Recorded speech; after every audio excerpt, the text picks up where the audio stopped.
Buenas tardes, vamos a ver la última parte de la asignatura. Les quería preguntar qué es lo que ven en esa ilustración. ¿Identifican algo? ¿Les resulta algo conocido?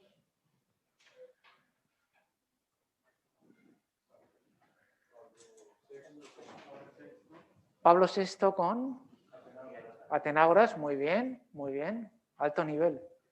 ¿Estos los conocen o no? ¿A este lo conocen? ¿Y quién? ¿Quién es este? Bartolomé I, muy bien. Oye, estamos muy bien de cultura ecuménica. ¿Y detrás? La primera lectura de hoy, de la misa de hoy. Pedro y Pablo. La cuestión de Antioquía. De cómo Pablo le hace esa corrección fraterna a San Pedro, diciendo que tenía que sentarse a comer con los gentiles, y entonces, como resultado de esa corrección fraterna, la Iglesia se abre a todas las gentes y empieza ese crecimiento exponencial, ¿no? Porque antes estaban ahí los judaizantes, ¿no? Los judeocristianos, pero a partir de ese momento la Iglesia es para todas las naciones, para todas las gentes. Y como de la unidad siempre viene la fecundidad, ¿no? Bien, recapitulando lo que habíamos visto el día anterior, habíamos visto que en ese diálogo teníamos primero el ecumenismo de la cabeza, del diálogo teológico, llevado por especialistas, buenas tardes, y que tiene que abordar también cuestiones teológicas, tanto podríamos decir dogmáticas como morales. Las cuestiones morales también son importantes. El aborto, ¿no? Que dicen las distintas confesiones. En este sentido, por ejemplo, con evangélicos y pentecostales hay sintonía en el tema de la defensa de la vida. Sin embargo, con iglesias más históricas, con los anglicanos o los luteranos, pues no tienen esa claridad de ideas. Es curioso, ¿no? Como a lo mejor en el día a día el entendimiento es más difícil con evangélicos y pentecostales y sin embargo hay sintonía con estos temas, ¿no? Entonces ahí tenemos ese segundo ecumenismo, ¿se acuerdan del ecumenismo del corazón? De la oración de unos por otros, de la oración en común, y después el ecumenismo de las manos, que va esa colaboración en la acción social, defensa de la casa común, del medio ambiente, como propugna el Papa Francisco, que por cierto cita bastante a Bartolomé I, que le llama el patriarca verde, por la defensa que hace de las cuestiones ecológicas. Y por lo tanto, ese diálogo también tiene que dirigirse a cuestiones éticas y ambientales, ¿no? También mencionábamos ese ecumenismo de la sangre, del que habla el Papa Francisco. Juan Pablo II decía el ecumenismo de los mártires. Hoy mismo he leído que 2 misioneros pues habían sido asesinados, ¿no? Uno en Sudán y una misionera laica en Perú. O sea, el número de misioneros que mueren todos los años ronda por lo menos en torno a unos 80. Y digamos que así también ocurre con misioneros a lo mejor evangélicos que mueren en distintos lugares. Entonces, la sangre de los mártires, semilla de cristianos, y esperemos que sea también semilla de unidad. Es lo que dice el Papa Francisco, ¿no?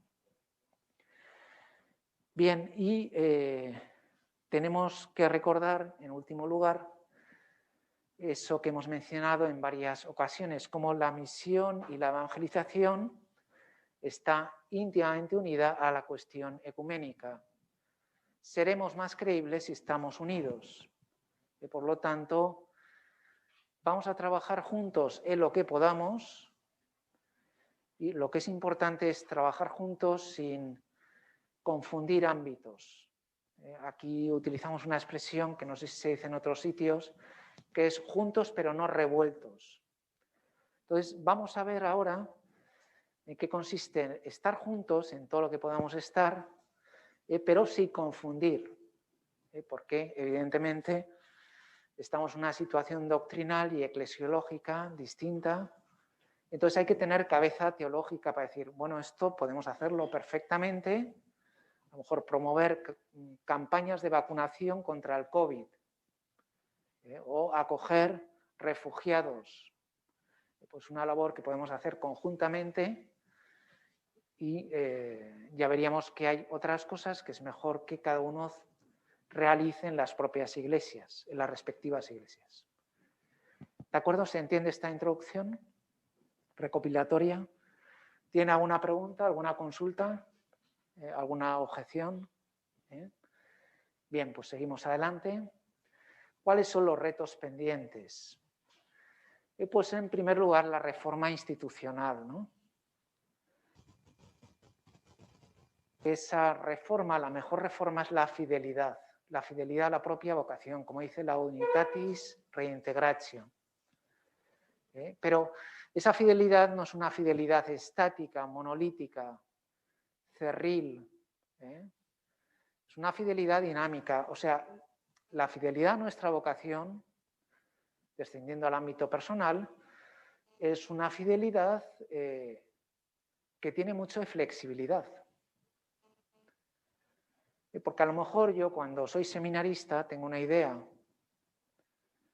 pero luego cambian las circunstancias, o cambia el obispo, o cambio de parroquia. Y entonces la fidelidad en ese caso es adaptarme al cambio, tener flexibilidad. La Iglesia en su misión también tiene esa buena flexibilidad, que no es volubilidad, que no es cambiar continuamente según sopla el viento. Y entonces si la moda es esta, pues me he visto de este modo y si la moda cambia me he visto del modo contrario. Ya se ve que no es eso. Pero sí el saberse hacer a los cambios, y a lo mejor uno cambia de país, ustedes lo saben mejor que yo, o también como yo. Cambian de país, donde fueres, haz lo que vieres. Si resulta que los pamplónicas son así o somos así, bueno, pues habrá que hacerse pamplónica con los pamplónicas, como San Pablo que se hace todo para todos, ¿no? Entonces, ya trascendiendo al ámbito eclesial, la Iglesia también necesita esa fidelidad, pero que es dinámica, que es flexible, sin ser voluble. ¿Se entiende? ¿Me explico? ¿Se entiende lo que quiero decir? ¿Sí? Bien, entonces, frente al moto protestante que hemos repetido en varias ocasiones, Ecclesia Semper Reformanda, donde se ve que la reforma de la Iglesia es un continuo cambio. Digamos, la idea protestante es la reforma como revolución, como transposición de valores, como si hasta ahora se hacía así, ahora lo vamos a hacer de un modo distinto. Bien, no ese es el modo en el cual lo entiende la Lumen Gentium cuando habla de Ecclesia Semper Purificanda. O sea, la verdadera reforma es la purificación. La reforma es eliminar esos elementos extraños, los elementos que no contribuyen al bien del cuerpo, las toxinas, los elementos tóxicos. Me viene a la cabeza, ya que mencionaba antes, respecto a Benedicto XVI, 2011, año del sacerdocio. ¿Qué pasó entonces? Explotó la bomba de la pederastia, los abusos por parte de clérigos a menores. Y entonces Benedicto XVI va a Fátima a consagrar a los sacerdotes al corazón inmaculado de María. Gesto interesante. Y en el avión le preguntan, ¿no hay una campaña en contra de la Iglesia? una campaña mediática de desinformación, de ataque contra la Iglesia? Respuesta de Benedicto XVI. La mayor campaña contra la Iglesia es el pecado dentro de la Iglesia. Yo me acuerdo que eso lo escuchó un amigo mío, agnóstico, me dijo, me ha convencido, porque no es despejar balones, sino afrontar el problema. Si tenemos un muerto en el armario, lo que hay que hacer es sacarlo y enterrarlo piadosamente. Si hay pecado dentro de la Iglesia, hay que purificarlo, hay que acabar con él. Primero empezando por los nuestros y después siguiendo adelante. Esa es la verdadera reforma. La verdadera reforma empieza por una reforma interior y acaba por una reforma exterior, no al revés. La reforma en sentido protestante es reformar estructuras, una reforma exterior dejando de lado la reforma interior. La reforma que propone el Papa Francisco es, primero me voy a convertir yo y después cambiaremos en la Iglesia lo que haya que cambiar, que seguramente no será lo esencial, sino lo accidental o secundario. ¿Se entiende lo que quiero decir? Bien, por eso la formulación doctrinal es susceptible de ser cambiada hasta cierto punto. Por ejemplo, sabemos que consustancial, persona, naturaleza, transustanciación, son términos que en principio están como muy aquilatados o muy seguros y no hace falta inventar la pólvora en ese sentido, ¿no? Pero puede haber modos de decir las cosas que sean más amigables a otros cristianos, a cristianos de otras iglesias y comunidades eclesiales. Por ejemplo, ustedes saben que hay una declaración conjunta sobre la doctrina de la justificación del año 1999. Bien, en el fondo, lo que se dice ahí es lo mismo que se dice en el decreto sobre la justificación en Trento. Pero se dice en unos términos tan cercanos a la mentalidad protestante que han sido aceptados por ellos. Hay algún teólogo que se ha dado cuenta y dice, esto más que la Iglesia Católica acercarse a la protestante ha sido que la Iglesia protestante se ha acercado a la postura católica en lo que se refiere a la justificación. Entonces, en ese sentido se puede decir las cosas, podríamos decir un lenguaje más moderno, más actual, más asequible y también más cercano a la mentalidad, por ejemplo, ortodoxa o la mentalidad anglicana, la mentalidad protestante, etcétera, etcétera. ¿Se entiende lo que quiero decir? Bien. Y luego entonces vendrá esa reforma institucional. Les ponía aquí estos dos ejemplos. Este es el Papa Pío IX, que consideraba que el papado tenía también una dimensión temporal, terrenal, y que los estados pontificios eran inseparables de la figura del papado. Es del siglo XIX, Pío IX, ¿no?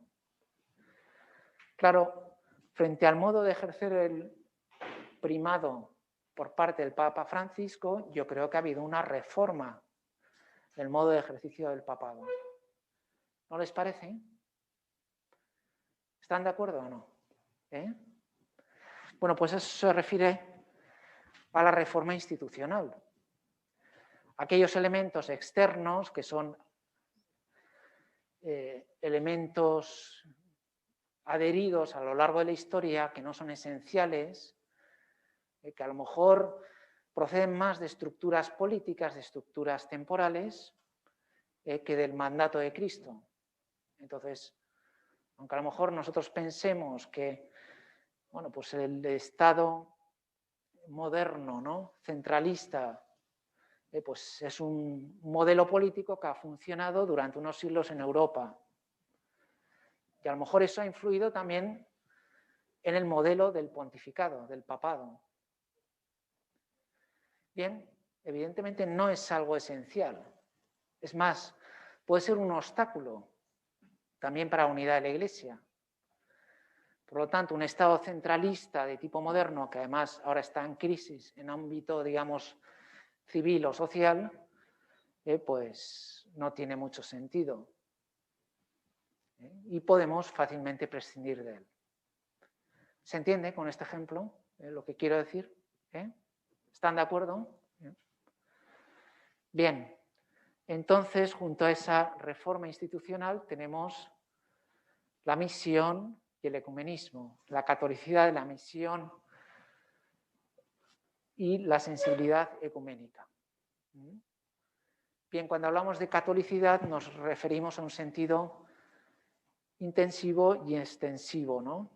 Como lo católico es en sentido geográfico, extensivo, pero es también en un sentido intensivo, es decir, esa apertura hacia todo lo universal, no solo en sentido geográfico, sino también distintos modos de exposición de la fe, distintos modos de celebrar, distintas jurisdicciones, distintas mentalidades. Ya se ve que la Iglesia ortodoxa tiene un modo de ver la vida cristiana y la Iglesia distinto al nuestro. Evidentemente, el primado del sucesor de Pedro es un elemento esencial, pues tendremos que explicar el primado en términos cercanos a la mentalidad oriental. Lo mismo se podría decir de otros ámbitos, ¿no? ¿Cómo podemos explicar la necesidad del episcopado histórico a los protestantes? ¿Cómo podemos explicar la sacramentalidad de la Iglesia a los protestantes? La importancia de los sacramentos y la liturgia. ¿Cómo podemos explicarla? Bueno, pues ahí puede haber múltiples intentos, ¿no? Y habrá que ir viendo. Entonces, misión y ecumenismo. ¿Se acuerdan de la conferencia misionera de Edimburgo, famosísima, ¿no? De 1910, donde a partir de la misión se dan cuenta de que las iglesias tienen que estar unidas, ¿no? Entonces, el primer presupuesto que ya habíamos mencionado es que todos y todas están ordenados a la Iglesia. O sea, un musulmán, un budista, un animista, un judío, están ordenados a pertenecer a la Iglesia. No es algo antinatural o contrario a su religión, es más, es la plenitud de su propia religión. Las religiones tienen un sentido provisional y preparatorio respecto al cristianismo. Todos los elementos positivos que tienen las religiones, que evidentemente los tienen, están dirigidos a alcanzar su plenitud en Cristo. Es un poco la imagen de los magos de Oriente, ¿no? Que van y siguiendo los astros, porque eran de la religión zoroástrica, siguiendo los astros, llegan al portal de Belén y dicen, hemos venido a adorarlo. Y llegan a Cristo, reconocen al Mesías. Bien, esa es la función de las religiones y por lo tanto todas las personas están ordenadas a pertenecer a la Iglesia, ¿no? Entonces hay como dos realidades contrapuestas. Una es buena, que es la acogida de todo aquel que quiera entrar en comunión con la Iglesia Católica. No podemos cerrarle la puerta a nadie. O sea, al decir una persona en conciencia ha decidido que me tengo que hacer católico, decirle, no, mira, mejor que tú te quedes como baptista o como anglicano. Un momento, ¿quién soy yo para entrar en su conciencia? Eso es lo primero. Y después, que el tener la plenitud de los medios de salvación y santificación, evidentemente, le ayudará a esa persona. ¿Es esto ecumenismo? No. El ecumenismo, en principio, busca la unidad visible, no busca incorporar otras personas, otros cristianos, a la Iglesia Católica. Pero no es incompatible con el ecumenismo. ¿Se entiende? Bien. Y por otro lado, una cosa que ahora está especialmente de moda es y el Papa Francisco habla de ello, el evitar el proselitismo en el sentido negativo. Etimológicamente tiene un sentido neutro de conseguir prosélitos o seguidores, discípulos. Pero con el tiempo ha adquirido una connotación negativa, el cual el proselitismo es un poco como el vídeo que les sugerí ver, en el sentido de que es agresivo y que no respeta la libertad y la conciencia de las personas.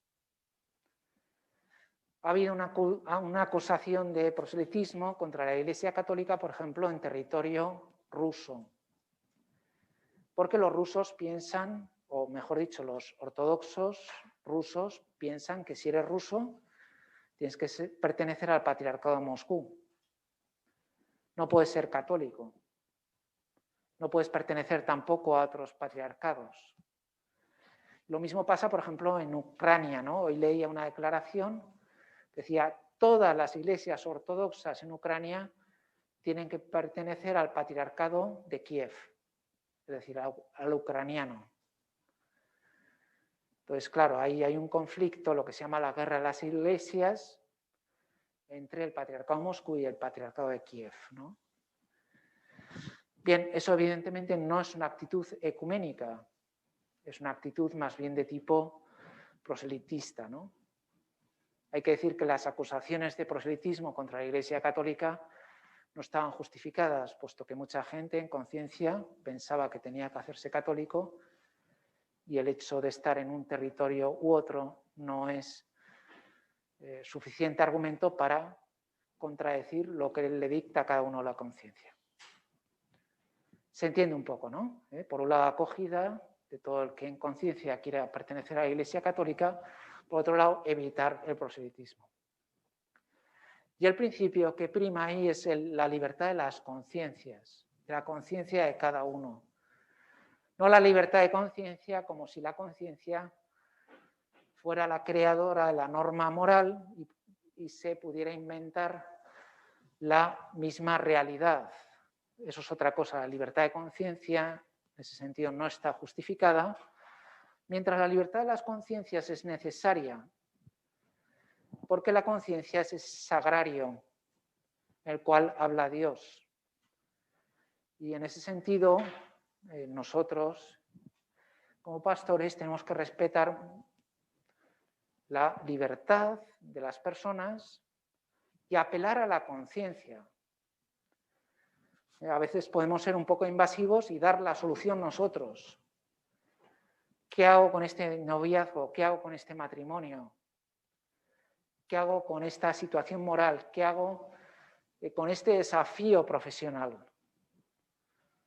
O con un caso de corrupción. ¿Qué hago yo? Y nos preguntan a los sacerdotes. Los sacerdotes no tenemos que dar la solución.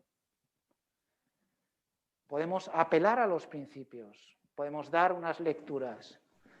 Pues tiene que decidir cada uno en conciencia. Podemos orientar las decisiones de cada uno en ese sentido, ¿no? Bueno, pues algo parecido con esto. Si alguien siente esa necesidad, pues lógicamente tiene la obligación de seguir la voz de la conciencia, de lo que le dicta la conciencia. Participación de los bienes espirituales.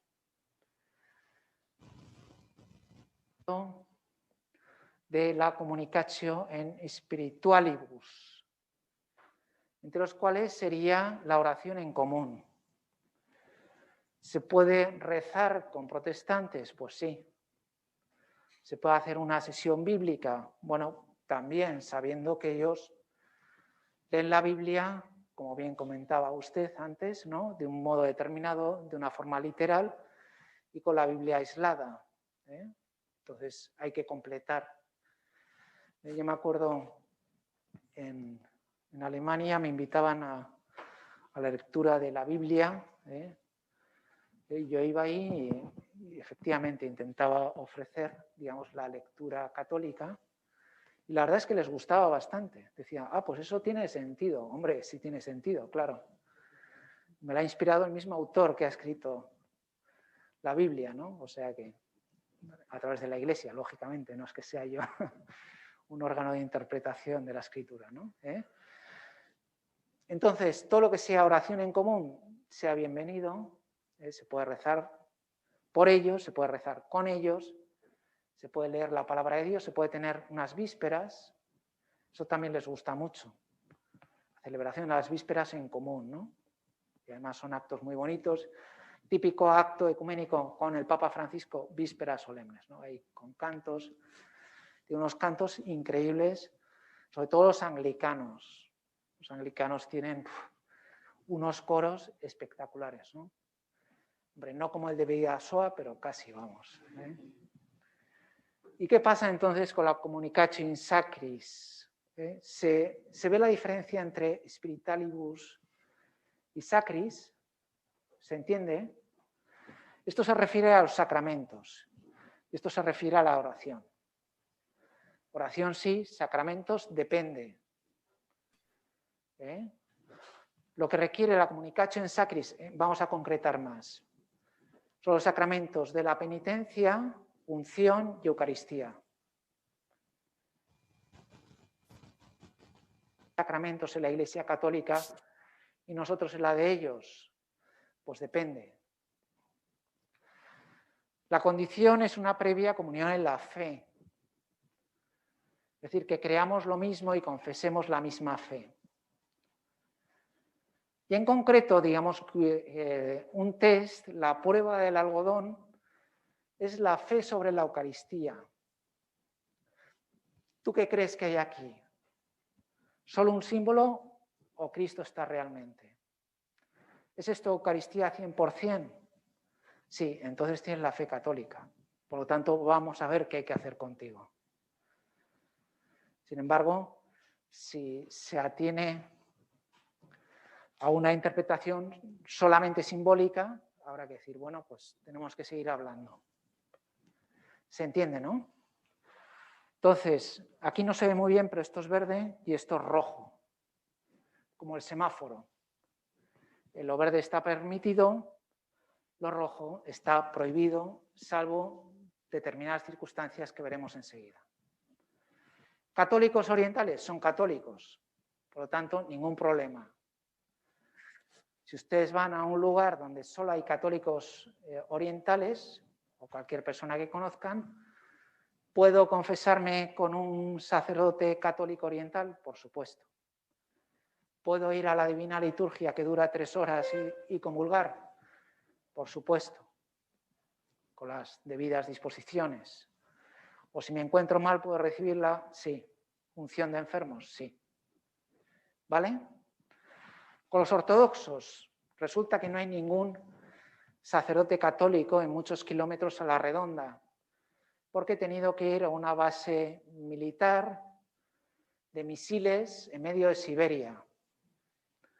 Entonces, pues a lo mejor ahí solo hay ortodoxos, uno también tiene que tener cuidado, que puede crear un conflicto, ¿no? Y decir, bueno, pues, ¿me permite usted asistir a la Divina Liturgia? ¿Me dejaría usted comulgar? Sí, no. Habitualmente no siempre es fácil. Al revés, un ortodoxo viene aquí de vacaciones y está en un pueblecito de la meseta donde solo hay un cura católico. Y entonces, que es un buen cristiano, practicante, quiere asistir a la Eucaristía del domingo, ¿puede comulgar? ¿Puede confesarse? Sí. Con las debidas disposiciones, si lo pide razonablemente, si dice, déme usted la Eucaristía. Bueno, un momento, relájate, ¿no? Y vamos a hablar un poquito. ¿Se entiende, no? Perdón, así un poco. Con anglicanos y protestantes, como no tenemos la misma fe en cuestiones importantes, como hemos visto, pues de momento no. Sí que está permitido in gravi necessitate, en caso de necesidad grave, que prácticamente es en peligro de muerte. Creo que les conté el caso de un sacerdote amigo, que a la sazón es el vicario del Opus Dei en Alemania. Entonces su mamá era protestante luterana y cuando se iba a morir expresó su deseo de recibir la Eucaristía católica. Entonces este sacerdote envió a otro, digamos, para que la confesara, la examinara, a ver si tenía la misma fe en la Eucaristía, y después fue su mismo hijo y le dio la comunión, ¿no? Y poco después aquella mujer murió, ¿no? Bueno, esa circunstancia está clara, ¿no? Entonces, todas estas cosas, lógicamente, queda a discreción del obispo. El obispo es quien determina en qué casos es conveniente y en qué casos no. ¿De acuerdo? ¿Se entiende bien esto? ¿Tienen alguna pregunta, alguna duda? Esto es importante, ¿no? También para pastoral. Sí.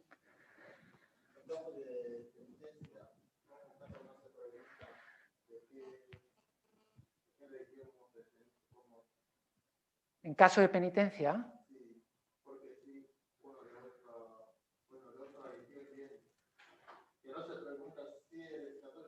hombre, se lo tienes que preguntar, claro. Porque si eres católico lo puedes confesar y si no, simplemente le puedes dar una bendición. ¿No? Entonces remito al semáforo, ¿eh? Si es católico ortodoxo, está permitido en determinadas circunstancias. Si es anglicano o protestante, no está permitido, a no ser que sea un caso de necesidad. Hay una práctica muy bonita que hay en Estados Unidos y en algunos países del norte de Europa, donde los protestantes se acercan así a la fila de la comunión, como diciendo, no voy a comulgar, pero quiero recibir la bendición. A mí me parece una solución muy buena y además muy expresiva, muy simbólica. Entonces el sacerdote le puede dar la bendición incluso con el cuerpo de Cristo. Y entonces es un modo de venerar la Eucaristía, aunque de momento no pueden recibirla. Igual en el futuro se dan las condiciones y entonces entra en plena comunión con la Iglesia Católica y se le puede dar la Eucaristía. Importante, ¿eh? Entonces,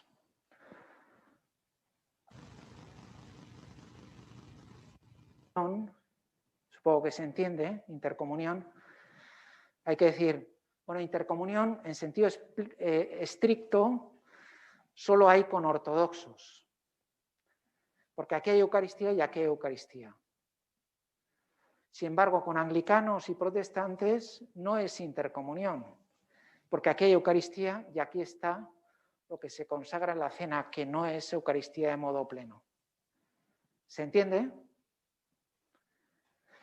Mientras la intercelebración, como está en rojo, no porque esté en rojo, sino, en principio no se puede dar, salvo un caso que veremos al final.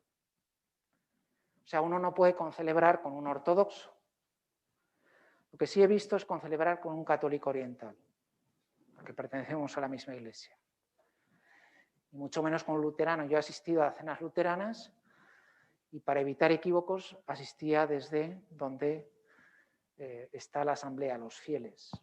Y la profesora Jutta Burgraff, cuando se le acercaban a dar la comunión, porque en las cenas luteranas comulga todo el mundo, para no verse comprometida, hacía una inclinación de cabeza y pasaba.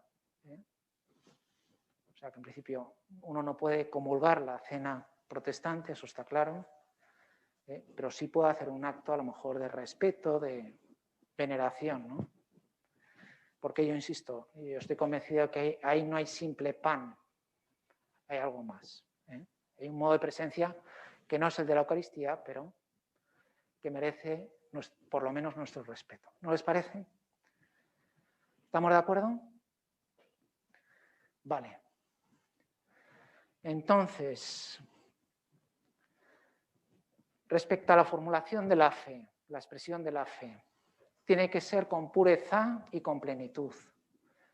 Hay que expresar toda la fe y del modo más sencillo o más directo posible, ¿no? Tenemos que diferenciar entre la expresión y el contenido.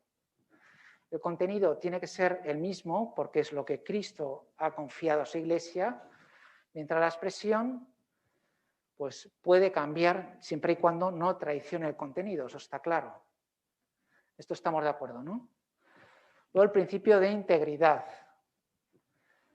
Integridad que no es integrismo. ¿Saben lo que son los integristas? Los fundamentalistas. Les suelo contar en broma que los estadounidenses dicen: un fundamentalista es aquel que quiere cumplir la voluntad de Dios, quiera Dios o no lo quiera. O sea, como diciendo, aquí lo que cuenta es mi voluntad, no tu voluntad, no la voluntad de Dios. ¿Se entiende la ironía o no? Un fundamentalista es aquel que quiere cumplir la voluntad de Dios, quiera Dios o no lo quiera. ¿Se entiende? Entonces, el principio de integridad es de totalidad, de organicidad, donde no haya carencias ni faltas, ¿no? Y después el principio de la jerarquía de verdades expresado en Unitatis Reintegratio número 11, que sí hay verdades más importantes que otras, pero todas las verdades son importantes. Igual que en un cuerpo hay órganos que son vitales, como el corazón o el cerebro, pero todos los miembros son importantes. Decíamos, como el estómago es importante, parece que no hace nada, parece que solo traga, pero está alimentando también a todo el cuerpo. O un dedo, aunque sea el dedo meñique, también es importante, cumple su función. Luego, todas las verdades, el ministro de la unción de enfermos, está el texto de Santiago, llamad a los presbíteros, ¿no? Pero evidentemente no es lo mismo que el dogma de la Trinidad o de la encarnación, de las dos naturalezas de Cristo. Se entiende, ¿no? Que están ordenadas, pero que lo interesante es la organicidad, ¿no? ¿Cómo lo llamaba Matías Seven? Complexio, no, ¿cómo era? Bueno, no me viene la palabra, una expresión en latín que hablaba de la entreveramiento entre todas esas verdades, ¿no? Bien.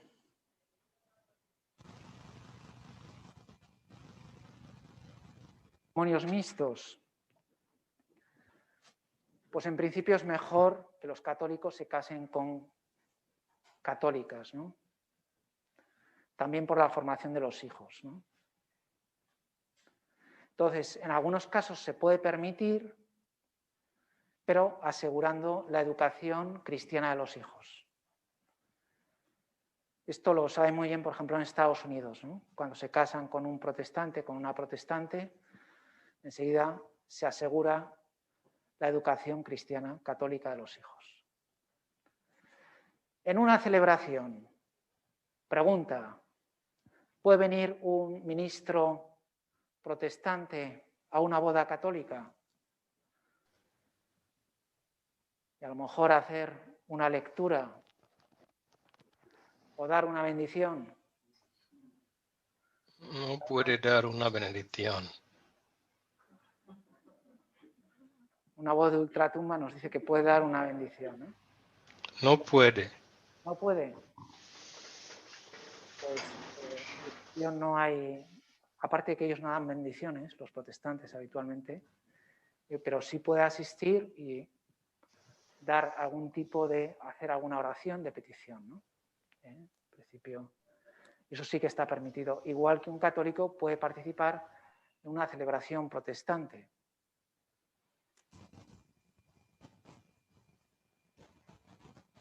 Intercelebrar mientras en la Eucaristía, ¿no?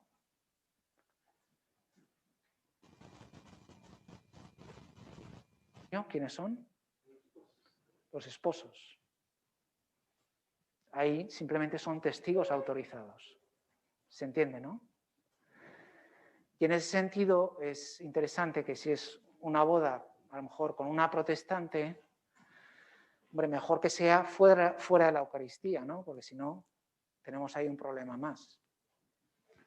O sea, fuera de la Eucaristía, se celebra la boda y ya. ¿De acuerdo? Bien, típica casuística práctica.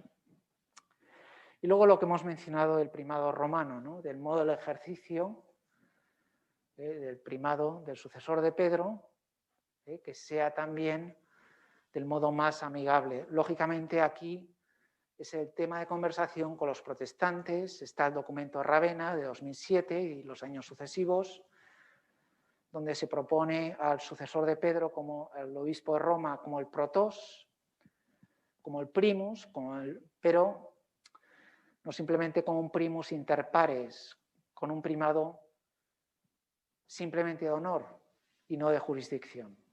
Entonces, ¿cómo explicamos esto? ¿Cómo se puede ejercer el primado tal como se ejercitó hasta el 1054, momento en el cual se da el cisma? Es, digamos, la cuestión que está pendiente. ¿De acuerdo? ¿Eh? Bien, entonces, les recuerdo este cuadro, esto no es un cuadro, sino un círculo, ¿no? Esta diana es importante, lo digo también con vistas al examen, con esos tres elementos concéntricos, primado, episcopado, bautismo y palabra de Dios, que sitúa a la Iglesia Católica, a las ortodoxas y a las comunidades eclesiales protestantes, ¿no? Entender esto es fundamental en esta asignatura. Me atrevo a decir, no es muy difícil, yo creo que es sencillo, pero que si uno no entiende esto, difícilmente puede aprobar esta asignatura. O sea que si tiene alguna duda, alguna pregunta, pues encantado y disponible, ¿no? Bien, quería presentarles estas estadísticas de modo breve. Y fíjense, 1910, Europa 65%, 2010 24%.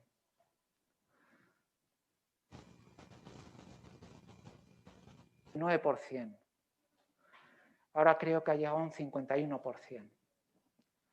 Asia 5, perdón, 12, gracias. Luego África 16 frente a 1%. Fíjense, ¿no? El crecimiento exponencial de África. Esta es más reciente. 49% América, 17% África. África es el presente. Y Asia es el futuro, ya 11%. ¿Qué, perdón? Japón no aparece. Pues a ver qué haces, ¿no? O sea, nosotros podemos hacer, bueno, aparte de rezar, poco podemos hacer, ¿no? Entonces, quería ponerles para acabar este vídeo. A ver si... I'm calling all faith. Vamos a ver si...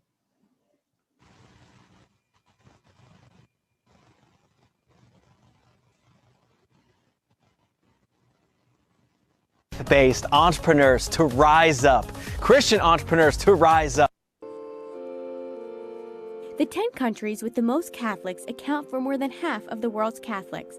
According to Vatican figures, they are Brazil, 172.2 million, Mexico, 110.9, Philippines, 83.6, United States, 72.3, Italy, 58, France, 48.3, Colombia, 45.3, Spain, 43.3, Democratic Republic of Congo, 43.2, and Argentina, 40.8.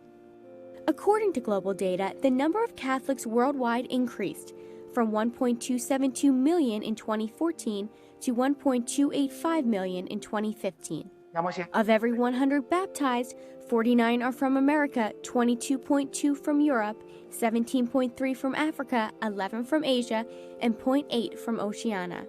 Viewed as continents, 63.7% of Americans are Catholics, 39.9% of Europeans, 19.4% of Africans, 26.4% of Oceanians, and 3.2% of Asians. To serve them, there are 5,304 bishops, 415,656 priests, 670,320 nuns, and 45,255 permanent deacons. The most painful figures are in the fall of the number of women religious, which in only 5 years has gone from 721,935 to 670,320.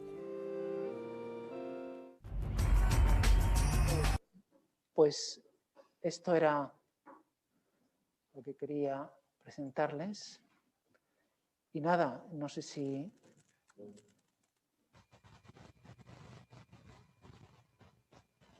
¿Alguna pregunta? ¿Algo más que añadir? Aquí pongo un pequeño... Yo tengo este blog que alimento con noticias de tipo ecuménico y referencia a la Iglesia. El otro día descubrí que había 1025 suscripciones. No me lo imaginaba ni de lejos, ¿no? Entonces uno pone ahí arriba su dirección de correo electrónico y entonces le llegan periódicamente un boletín con las noticias ahí colgadas. Uno pincha y entonces ya puede leer directamente la noticia. Si a alguien le interesa, pues ahí está. Y nada, y muchas gracias y suerte. De aquí al viernes me tienen disponible. Yo creo que lo mejor es las preguntas, que por cierto, yo creo que se pueden poner más. Ahí